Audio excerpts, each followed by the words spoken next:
देवरानी के लिए पूरे ससुराल से लड़ने वाली जेठानी। सुबह का समय है। सुमन रसोई में पसीने से तरबतर काम कर रही है। नागिन बाथरूम के पास खड़ी होकर चिल्ला रही है, भाभी, अरे ओ भाभी, बहरी हो गई हो क्या? कितनी बार कहा था कि समर चलाकर मेरी बाल्टी भर देना, मेरी बाल्टी भारी के नहीं। हाँ हाँ दीदी, आ रही हूँ, मैंने बाल्टी भर दी है, बस अभी समर बंद किया है, आप जाकर देखिए तो सही। अच्छा तो जरा खुद देखना, पानी ठंडा है कि गरम। जैसे ही सुमन पास आती है, नागिन झटके से सुमन का हाथ पकड़कर पानी की बाल्टी में डाल देती है। माँ जी बचाओ, मेरा हाथ जल गया, दीदी छोड़िए। आया ना मजा, मैंने पहले ही गीजर से खौलता पानी भर लिया था, अब देखो मैं क्या करती हूँ।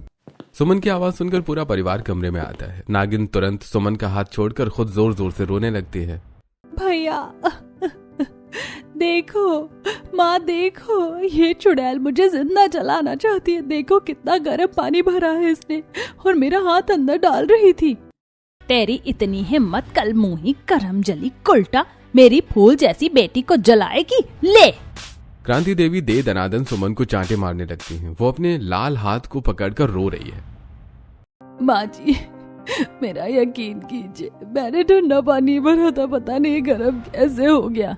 देख रहा है भोला, ये कुलक्षणी ना ये घर को वारिस दे पाई, ना दहेज में बाइक ला पाई, और अब मेरी बेटी की जान के पीछे पड़ी है। अरे पता नहीं माँ, कौन सी आफत मेरे पल्ले बांध दी है। निहायती गवार और बेवकूफ औरत है, ना कहीं ले जाने लायक, ना कहीं कोई काम कराने लायक। जी मेरी एक बात तो सुनिए। भोला भंडारी सुमन को जोर से धक्का देता है और घर से बाहर चला जाता है। सुमन फर्श पर गिर जाती है। अब क्या यहीं फर्श पर चिपकी रहेगी? मेरा मुंह क्या ताक रही है? दफा हो यहाँ से और रसोई में जाकर मेरे लिए गर्मा गर्म नाश्ता बना। मैं नहा कर आ रही हूँ, अगर नाश्ते में जरा भी गड़बड़ हुई ना तो तेरी खैर नहीं है, काम की ना काज की, दुश्मन अनाज की। सुमन रोती हुई रसोई की तरफ भागती है। दरवाजे के बाहर अंकित और शिवांग सिर झुकाए खड़े हुए हैं। देख रहा है शिवांग, घर के हालात क्या हो गए हैं। माँ, भैया और दीदी सबके सब मिलकर एक अकेली जान पर टूट पड़े हैं। भाई भाभी के साथ ये लोग नीचता की सारी हदें पार कर चुके हैं। दीदी ने जानबूझकर हाथ जलाया और इल्जाम भी भाभी पर लगा दिया। काश हम भाभी के लिए कुछ कर सकते। हमें कुछ तो सोचना होगा भाई, अगर आज हमने आवाज नहीं उठाई तो भाभी और उनकी बच्चियों का जीना हराम हो जाएगा। अंकित और शिवांग दोनों अपनी भाभी की हालत देखकर बेबस थे। वहीं सुमन नाश्ता लेकर कांपते हाथों से ट्रे लेकर हॉल में आती है। माँ जी चाय ले लीजिए। रहने दे, चाय पिलाकर एहसान कर रही है क्या? इतनी गर्मी पड़ रही है, हलक सूख रहा है हमारा और तू चाय लेकर आई है। तेरे बाप के घर से एक फ्रिज तो आया नहीं कि हम ठंडा पानी पी सके। माँ जी फ्रिज तो खराब पड़ा है, मैके से तो। क्रांति देवी चाय का घूंट भरती हैं और तुरंत कप सुमन की साड़ी पर फेंक देती हैं। थू, इतनी खौलती हुई चाय, मारना चाहती है क्या मुझे? कोड़ में खाज वाली हरकत कर दी तूने। पहले ही गर्मी से मर रहे हैं, ऊपर से ये गरम जहर पिला रही है। माँ जी ये क्या किया आपने? हाथ जल गया तो रो रही है, यहाँ हमारे कलेजे जल रहे हैं, उसका क्या? फ्रिज में बर्फ जम नहीं रही, पानी मटके का भी गर्म है।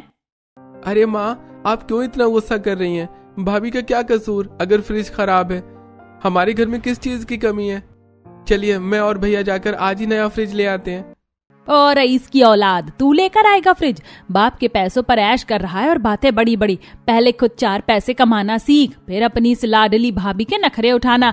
जब तक ये अपने मायके से फ्रिज नहीं लाएगी तब तक इस घर में नया फ्रिज नहीं आएगा। भैया क्यों माँ को कुछ समझा रहे हो? आपको पता तो है माँ हमेशा शेरनी बनकर खाने को दौड़ती हैं। क्या बोला तू? मैं शेरनी हूँ? अपनी माँ को ऐसे बोलेगा इस कलमुही के चक्कर में? चलिए भैया यहाँ से। शिवांग अंकित को लेकर वहां से चला जाता है।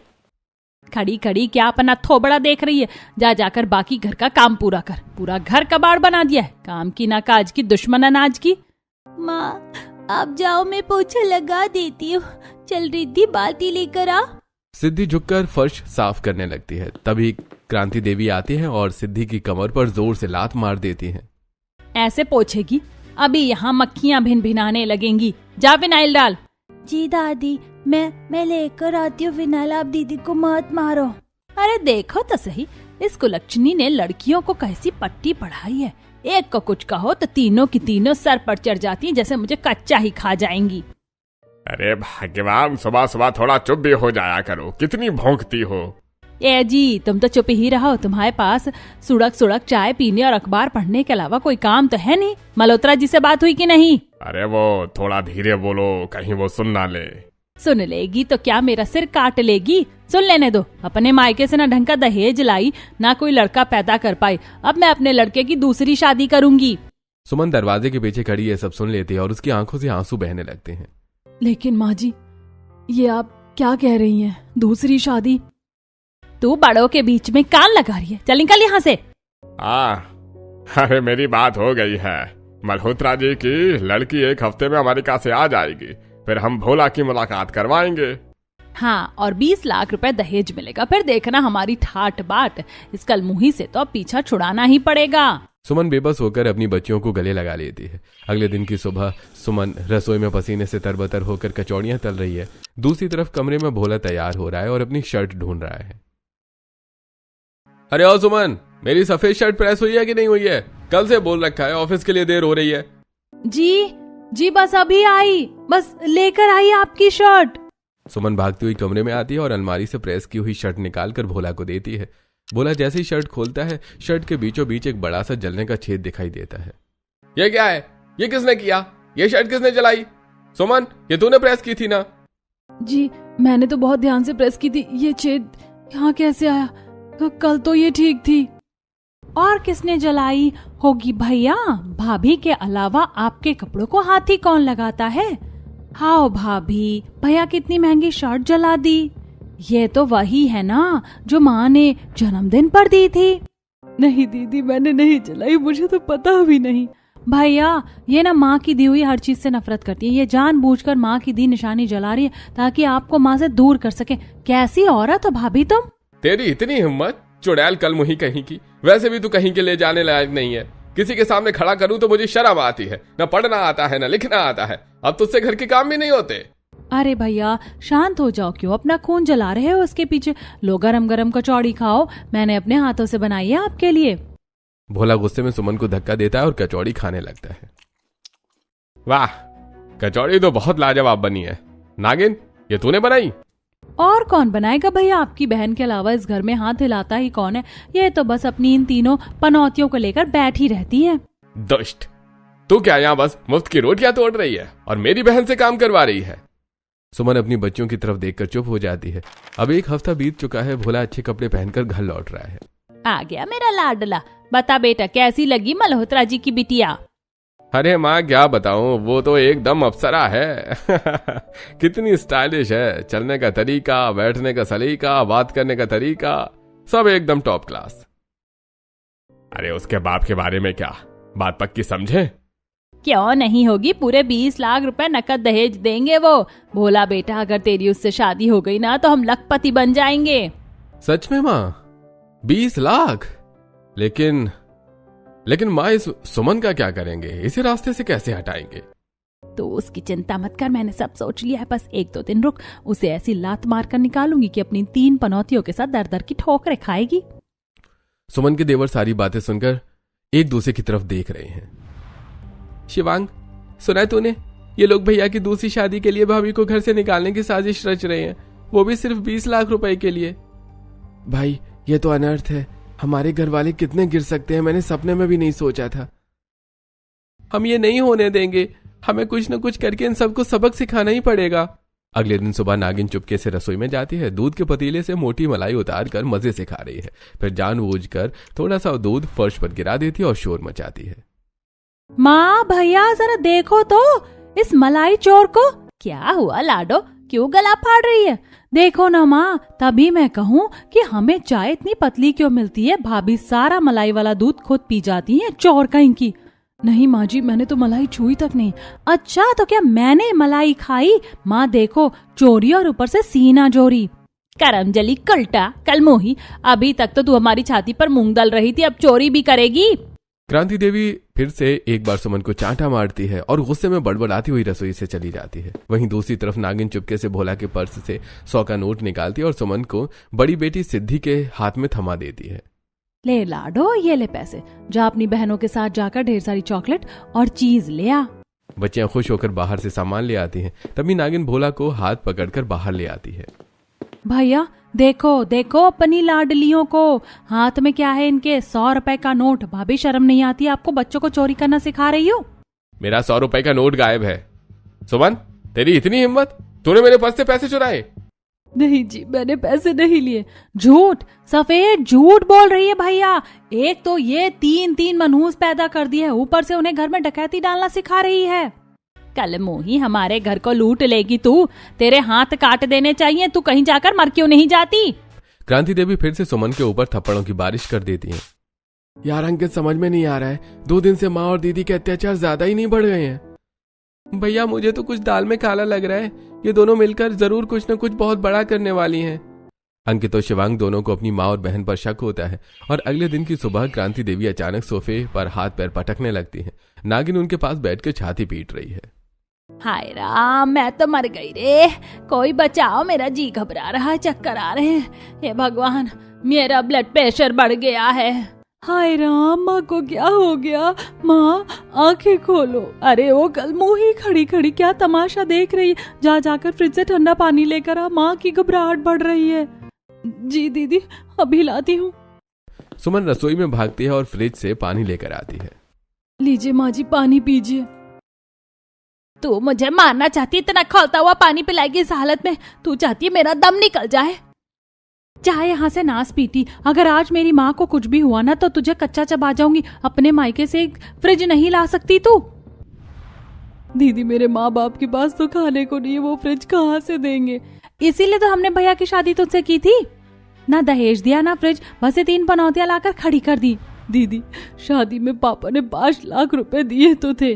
अच्छा, अब हमें 5 लाख का उल्हाना देगी? नकटे का खा लो, उकटे का कभी मत खाओ। आज तूने अपनी औकात दिखा दी, निकल जा मेरे घर से अपनी इन 3 पनौतियों को लेकर। नागिन सुमन का हाथ पकड़कर उसे घसीटती है। क्रांति देवी तीनों छोटी बच्चियों को गर्दन से पकड़कर धक्के मार रही है। चल निकल, चारों दफा हो जाओ यहाँ से। बुआ जी मत निकालिए, हमें डर लग रहा है। दादी जी छोड़ दीजिए। हट पीछे, बहुत हुआ तुम्हारा नाटक। आज से इस घर के दरवाजे तुम्हारे लिए हमेशा के लिए बंद हैं। सुमन और उसकी तीनों बेटियां सड़क पर गिर जाती हैं। वहीं घर के अंदर दोनों माँ बेटी जोर से हंसने लगती हैं। देखा नागिन, कैसा एक्टिंग किया मैंने। मान गए माँ, क्या नाटक किया आपने। अब आएगा मजा, अब लाएंगे भैया के लिए 20 लाख वाली नई दुल्हन।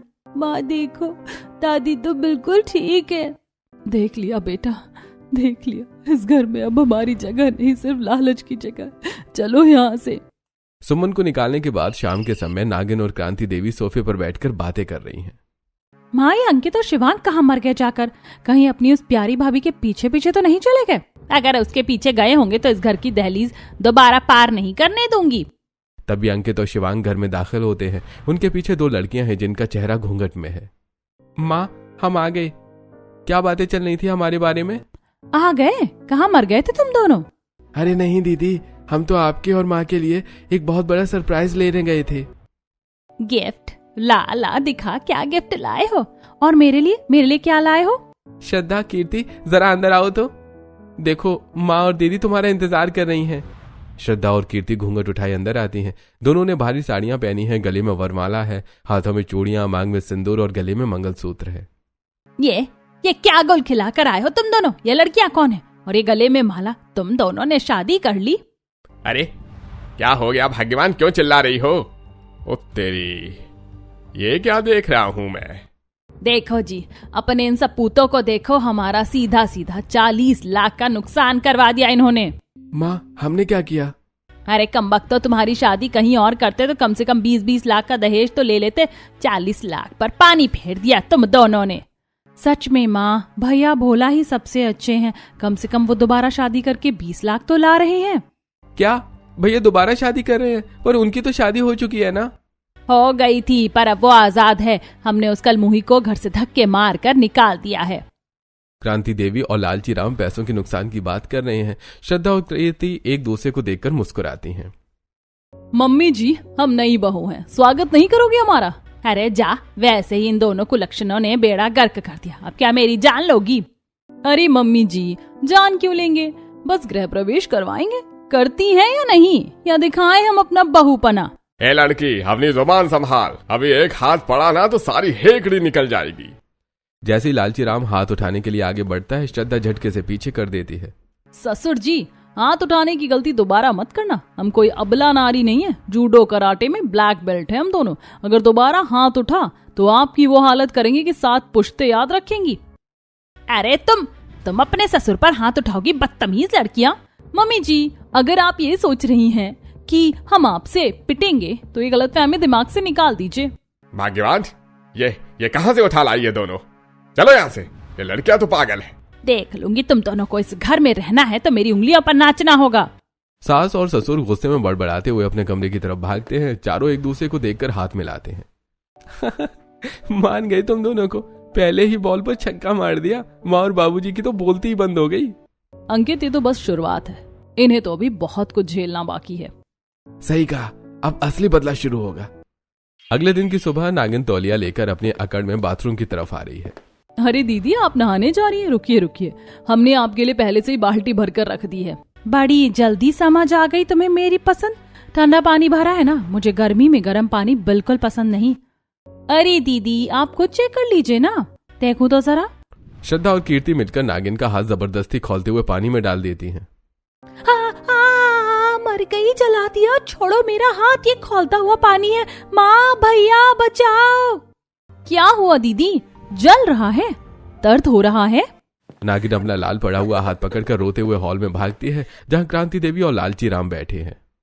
माँ देखो, इन दोनों डायनों ने मेरा हाथ जला दिया। देखो माँ, कितना गर्म पानी था। क्या तुम्हारी इतनी हिम्मत, मेरी लाडली बेटी का हाथ जलाया? अभी बताती हूँ तुम दोनों को। क्रांति देवी मारने के लिए हाथ उठाती हैं। मम्मी जी, हाथ नीचे। कल बताया था ना, जूडो कराटे एक्सपर्ट। अगली बार ये हाथ उठा तो हम ये भूल जाएंगे कि आप सास हैं। और ससुर जी, आप क्या देख रहे हैं? जाइए पोछा उठाइए और पूरे आंगन की सफाई कीजिए। यहाँ पूरे दिन लुगाई पंचायत में ध्यान देना बंद कीजिए। क्या मैं पोछा लगाऊंगा? मैं देख रहा है शिवांग, अंकित, तेरी लुगाइयां मुझसे पोछा लगवाएंगी। हम क्या करें बाबूजी, जिस तरह माँ के सामने आपकी बोली नहीं निकलती, इस तरह हम भी अपनी पत्नियों के सामने नहीं बोल सकते। अरे ओ पंचायत के पुजारी जी, अब आप जाते हैं या हम आपको लेकर चलें? लालची राम डर के मारे पोछा उठा लेते हैं और पोछा लगाने लगते हैं। दोपहर का समय है। क्रांति देवी सोफे पर बैठकर अपनी किस्मत को रो रही हैं। श्रद्धा और कीर्ति मजे से चाय पी रही हैं।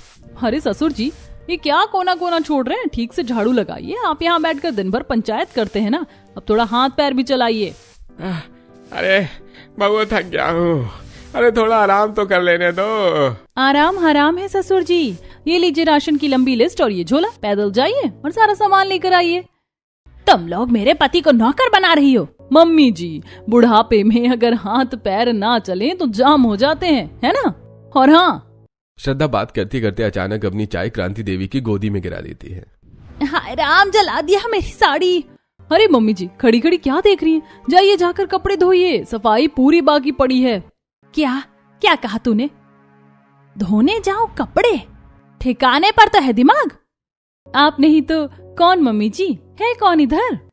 कीर्ति की बात सुनकर नागिन चुपचाप वहां से सरकने की कोशिश करती है। तभी अरे नागिन दीदी, रसोई में बहुत सारे बर्तन पड़े हैं साफ करने के लिए और खाना भी बनाना है। 1 घंटे के अंदर सारा काम हो जाना चाहिए। अच्छा, तुम्हारी इतनी हिम्मत, तुम मुझसे काम करवाओगी? अच्छा, आप हमसे हिम्मत की बात कर रही हैं? कहें तो दिखाएं हम अपनी हिम्मत। श्रद्धा और दीदी अपना हाथ नागिन को दिखाने लगती हैं। अरे मैं तो मजाक कर रही थी, अभी जाती हूँ बस मैं। नागिन तुरंत रसोई में काम करने पहुंच जाती है। रात का समय है। माँ, बहुत भूख लगी है। वो शीना के साथ शॉपिंग कर करके मेरी टांगे टूट गई हैं। खाना लगा दो जल्दी। भैया, आपका खाना तो नहीं बना? क्या खाना क्यों नहीं बना? क्या करती रहती हो तुम दोनों दिन भर? भैया, आप तो रोजाना अपनी नई मंगेतर से मिलने जाते हैं ना, क्या वो आपको खाना नहीं खिलाती? इतने अमीर बाप की बेटी है, कम से कम एक वक्त का खाना तो खिला ही सकती है। वो किचन में काम नहीं करती? तुम दोनों का काम है खाना बनाना। चलो परोसो। श्रद्धा एक गरम समोसा उठाकर जबरदस्ती भोला के मुंह में ठूंस देती है। ये लीजिए समोसा खाइए और जुबान कम चलाइए। अब से आपको खाना चाहिए तो बाहर से खा कर आइए। अरे मर गया। अरे तुम मुझे भूखा रखोगी? अरे क्यों, हम कौन होते हैं आपको खाना खिलाने और ना खिलाने वाले? आपकी लंदन वाली है ना, वही काफी है। श्रद्धा और प्रीति हर रोज भोला भंडारी को खाना खाने ही नहीं देती। और 3 दिन बाद दीदी, जेठ जी तो 3 दिन से भूखे हैं। अभी तो बस शुरुआत है कीर्ति, आगे आगे देखो होता है क्या। कुछ दिन ऐसे ही गुजरते हैं। श्रद्धा और कीर्ति ने पूरे परिवार का जीना हराम किया हुआ था। एक दिन भोला बेहाल गंदे कपड़ों में फूट फूट कर रोते हुए अंकित और शिवांग को अपनी कहानी सुना रहा है। अरे छोटे, मैं तो बर्बाद हो गया। जिसे मैं हीरा समझ रहा था वो तो पत्थर निकली। अरे वो मुझे अपने कुत्ते टाइसन से भी गया गुजरा समझती है। आज सुबह शीना एक हाथ में कुत्ते की चेन भोला को थमाती है और खुद अपने बॉयफ्रेंड रॉकी की कार में बैठकर चली जाती है। भोला डार्लिंग, रॉकी को पोटी करा देना और नहला भी देना। शीना, अरे मैं तुम्हारा मंगेतर हूँ। अरे कोई नौकर नहीं है जो तुम मेरे साथ ऐसा कर रही हो। ओह डार्लिंग, शादी के बाद तो ये सब तुम्हें ही करना है। वैसे मेरे गंदे कपड़े पड़े हुए हैं, उन्हें लॉन्ड्री पर दे देना और मेक श्योर मुझे डिस्टर्ब मत करना। आज रात में रॉकी के साथ हूँ। डायसन का ख्याल रखना। क्या? अंकित, शिवांग, मुझे समझ नहीं आ रहा मैं क्या करूं। माँ बाबूजी चाहते हैं मैं उससे शादी करूं, लेकिन वो मेरी हालत नौकरों से भी ज्यादा बदतर कर देगी। अरे भैया, तो आप मना क्यों नहीं कर देते? अरे आज मुझे अपने कर्मों का अफसोस हो रहा है। मैंने माँ और दीदी के कहने पर बेचारी सुमन के साथ न जाने क्या क्या किया। पता नहीं वो जिंदा भी होगी या नहीं। और मेरी बच्चियां। भोला को अपने किए पर पछतावा होता है और वो फूट फूट कर रोने लगता है। उसी समय नागिन फर्श पर बैठी है। श्रद्धा और कीर्ति ने उसके सामने ढेर सारे गंदे कपड़े और बर्तन रख दिए हैं। दीदी, ये सारे कपड़े धोइए और रगड़ रगड़ के साफ करिए। मुझसे नहीं होगा, मेरी कमर टूट रही है। माँ बचाओ मुझे। चुप, आवाज निकाली तो याद रखना आज रात का खाना भी नहीं मिलेगा। नागिन डर की वजह से सारा काम करने लगती है। वही लालची राम जी रोज ही बर्तन मांज रहे हैं और सास खड़ी होकर देख रही है। ससुर जी, बर्तन चमकने चाहिए। और मम्मी जी, आप क्या देख रही हैं? जाइए चूल्हा जलाइए। आज हम लोग गैस की नहीं चूल्हे की रोटियां खाएंगे। लेकिन बहू, बहुत गर्मी है, ऐसे में चूल्हे की रोटियां। क्यों, क्या हुआ माँ जी? आपको भी गर्मी लगती है? वैसे अगर 2 दिन खाना पानी ना मिले तो कैसा लगता होगा? नहीं नहीं बहू, मैं भूखी नहीं रह पाऊंगी। अभी जाकर मैं चूल्हा जलाकर रोटियां बनाती हूँ। श्रद्धा और कीर्ति अपने ससुराल वालों को सबक सिखाने के लिए इसी तरह उन्हें परेशान करती रहती है। कुछ दिन बाद नागिन बहुत सज धज कर बैठी है। उसके लिए नाश्ता आया है। देखिए भाई साहब, मेरी लाडो साक्षात लक्ष्मी है जो घर में आएगी खुशियां भर देगी। खुशियां तो भर देगी मम्मी जी, पर भाई साहब अगर दीदी ने शादी के बाद सिर्फ लड़कियां पैदा की तो आप इन्हें घर से तो बाहर नहीं निकालेंगे ना, क्योंकि हमारे घर में तो यही रिवाज है। इन्होंने अपनी बड़ी भाभी को 3 बेटियों की वजह से धक्के मारकर सड़क पर फेंक दिया था। क्या, बहू को घर से निकाल दिया बेटियों की वजह से? हाँ, और इतना ही नहीं, ये अपने बड़े बेटे की दूसरी शादी भी 20 लाख रुपए के लालच में करवा रहे हैं। अरे आप लोग अपने बेटे को 20 लाख रुपए में बेच रहे हैं और हमारे लड़के से बिना दहेज के रिश्ता जोड़ने चले थे। नहीं, ये सब झूठ बोल रही है, ये हमें फंसा रही हैं। झूठ? दीदी, अभी मोहल्ले वालों को बुलाऊं क्या? जी, ऐसी सोच वाले लोगों के यहाँ हम पानी भी ना पिए। चलो जी यहाँ से। लड़के वाले रिश्ता ठुकरा कर चले जाते हैं। नागिन जमीन पर बैठकर सिर पीट रही है। तुमने मेरा रिश्ता तोड़वा दिया, मेरा घर बसने से पहले ही उजाड़ दिया। हमने नहीं दीदी, आपके अपने कर्मों ने आपका रिश्ता तोड़ा है। अब देखिए मम्मी जी, जब तक 20 लाख नहीं होंगे आपके पास, आपकी लाडो कुंवारी बैठी रहेगी। तीनों मातम मना रहे होते हैं। दोपहर में क्रांति देवी सोफे पर बैठी गर्मी में बेहाल है। उसका गला सूख रहा है। बाहू, बहुत प्यास लगी, थोड़ा ठंडा पानी पिला दे, जी घबरा रहा है मेरा। अरे मम्मी जी, ये लीजिए पानी पीजिए। श्रद्धा जबरदस्ती क्रांति देवी के मुंह से लोटा लगा देती है। जल गई, मेरा मुंह जल गया। तुम मुझे मार डालना चाहती हो? अरे मम्मी जी, अभी तो सिर्फ गर्म पानी पिया है, अभी तो गरम गरम खाना बाकी है। कीर्ति जबरदस्ती एक चम्मच गरम सब्जी उनके मुंह में ठूसने की कोशिश करती है। क्रांति देवी छटपटा जाती हैं। बाबू, मेरा सिर फटा जा रहा है, 1 कप कड़क चाय पिला दो, भगवान तुम्हारा भला करेगा। ये लीजिए मम्मी जी, आपकी स्पेशल चाय। तो ये क्या है, तो बर्फ जैसी ठंडी है। चाय भी कहीं ठंडी पी जाती है। क्यों मम्मी जी, इतनी गर्मी में आपको गर्म चाय कहाँ अच्छी लगती है? आप तो ठंडी चीजें पसंद करती हैं ना। अब चुपचाप ही ठंडी चाय पीजिए, वरना कल से ये भी नसीब नहीं होगी।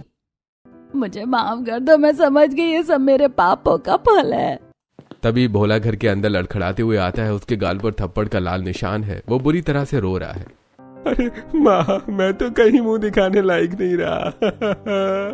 अरे वो शीना तो कलंकिनी निकली। उसने मुझे सबके सामने थप्पड़ मारा और अपने बॉयफ्रेंड के साथ चली गई। क्या? अरे बेटा, क्या हुआ? तू उदास क्यों है? जल्दी से शादी की तारीख पक्की कर, हमें तो उन 20 लाख रुपयों से मतलब है। एक बार पैसे आ जाए फिर हम चैन से रहेंगे। अरे कौन से 20 लाख माँ, आपको अपने बेटे से ज्यादा पैसों की पड़ी है। छी, अरे नहीं करनी मुझे वो शादी। क्या मैं आपको कोई सामान दिखता हूँ जिसकी आप बोली लगाते हैं? अरे पर वो तो रईस खानदान की है। अरे खाक रईस है वो। अरे वो मुझे इंसान नहीं कुत्ता समझती है, मेरे सामने ही उसके साथ गुलछर्रे उड़ाती है। भोला गुस्से में दंदनाता हुआ अपने कमरे में चला जाता है और अपना बैग पैक करने लगता है। तभी कमरे के बाहर से सास, ससुर और नंद आपस में धीरे धीरे बातें कर रहे हैं। अरे माँ, हमने बेकार में सुमन को निकाला, कम से कम वो काम तो करती थी। पता नहीं वो और उसकी 3 पनौतियां जिंदा भी होंगी या नहीं। मम्मी जी, हमने आपकी सारी सच्चाई इस फोन में रिकॉर्ड कर ली है। कैसे आपने भाभी को दहेज के लिए प्रताड़ित किया और घर से निकाला। और रिकॉर्डिंग सिर्फ हमने ही नहीं सुनी बल्कि पुलिस भी आ रही है। तभी बाहर सायरन बजता है और 2 पुलिस वाले अंदर आते हैं। क्रांति देवी, नागिन और लालची राम कौन है? दहेज उत्पीड़न के जुर्म में आप सबको थाने चलना होगा। नहीं पुलिस नहीं, बहू हमें बचा लो, हमसे बहुत बड़ी गलती हो गई। हम सुमन को वापस ले आएंगे, बस पुलिस को वापस भेज दो। जब पुलिस क्रांति देवी को पकड़ने लाती है तो वो एकदम पागलों की तरह घर के अंदर भागती है और एक हाथ में शीशी लेकर बरामदे में खड़ी हो जाती है। बस अब बहुत हो गया, मैं जेल नहीं जाऊंगी, आज मैं अपनी जान दे दूंगी। क्रांति देवी शीशी मुंह से लगाने की कोशिश करती है। अरे साहब, ये सब इन दोनों की गलती है, मुझे तो इन्होंने ही उकसाया था, मेरा इस सब से कोई हाथ नहीं है। मुझे भी इस घर में नहीं रहना, माँ ने मेरी बुद्धि भ्रष्ट की थी, माँ के लालच ने मुझे अंधा कर दिया, मुझे माफ कर दो। क्रांति देवी और लालची राम घुटनों के बल बैठकर नई बहुओं के पैरों में गिर जाते हैं।